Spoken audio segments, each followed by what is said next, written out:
before I can talk about the imminent problems with a flexible device. This is why I think the future is eventually flexible. Think about it. The power and the storage capacity of smartphones is already starting to surpass that of basic notebooks and computers. And in the last few years, you might have noticed companies hard at work at creating desktop experiences that are powered by your mobile phone. A flexible phone could be a bridge, a device that fuses this increasing horsepower with this mode suited for larger displays to essentially have full computer capability wherever you go. And here's the thing. People side with simplicity, and so a flexible device with the capability to morph between a phone, productivity device, and maybe even a watch is naturally what people would tend towards if that option presented itself. The way that I see it, the best way to implement a foldable phone would be to have two software modes. The traditional mobile software would work when the phone is folded up, and the second you unfold, it could switch to desktop mode, which would still be Android, but an adjusted version that always displays web pages in their desktop format and gives you more options when you're using an application. Think of it as the equivalent of folding out an iPhone and instantly the software becomes iPad software, more capable of multitasking and taking advantage of the extra screen estate. But that's not even the good bit. In this future world that we're heading towards, where the smartphone is becoming so capable that for a lot of people it could replace the laptop at some stage, the benefits of having one device for everything become very apparent. Cameras. A foldable smartphone means that companies can ditch the front camera. If you want to take selfies, use the front of the phone, and if you want to take a landscape shot, just flip it around. And then because you're no longer going to have a front camera, firms can focus all their efforts on making one amazing camera setup. Also, the smartphone is by far the best camera that most people own, and let's face it, your laptop webcam sucks in comparison. With a foldable phone that replaces your laptop, you could be having Skype calls with the primary camera on your next generation smartphone. It would be better by an order of magnitude than your current laptop setup. You'd also only need to pay one data plan to always have internet everywhere on your main computer. Your files are always together, and probably always backed up too. There is also a profound business reason why flexible phones are important.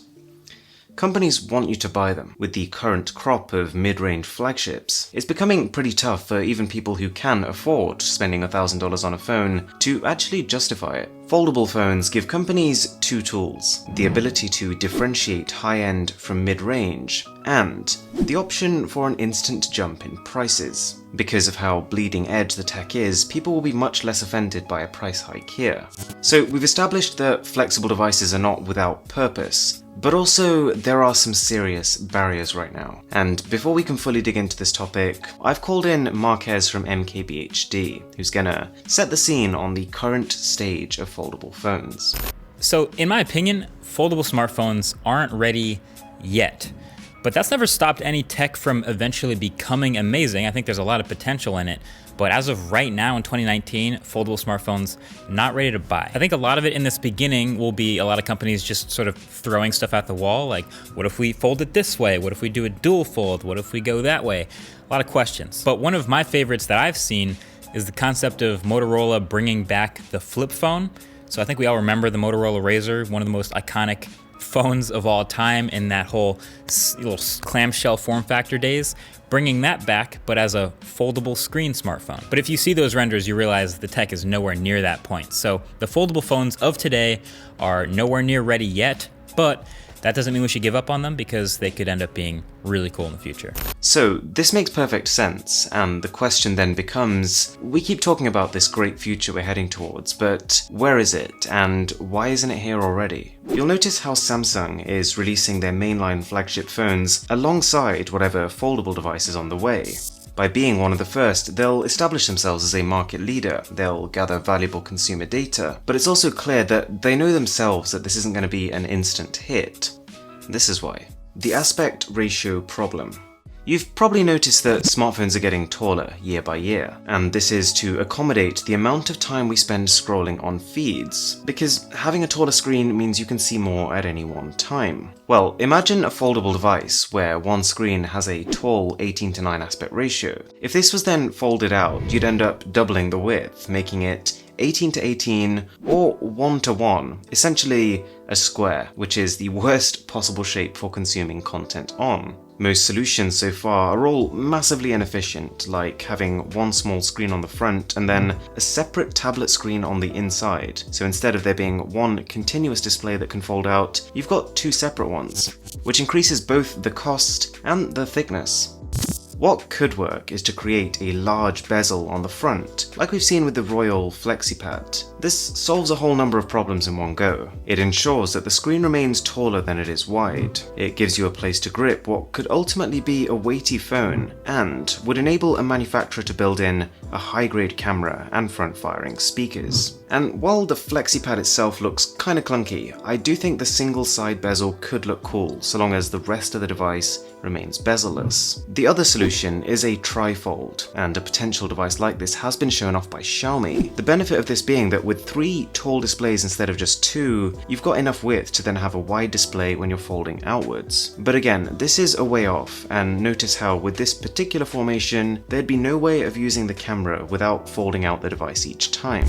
And unfortunately, this is just the start of the problems for foldable phones. Not least because of thickness. Having 2 layers that fold on top of each other is kind of inefficient. You've essentially got duplication of the backs of each half.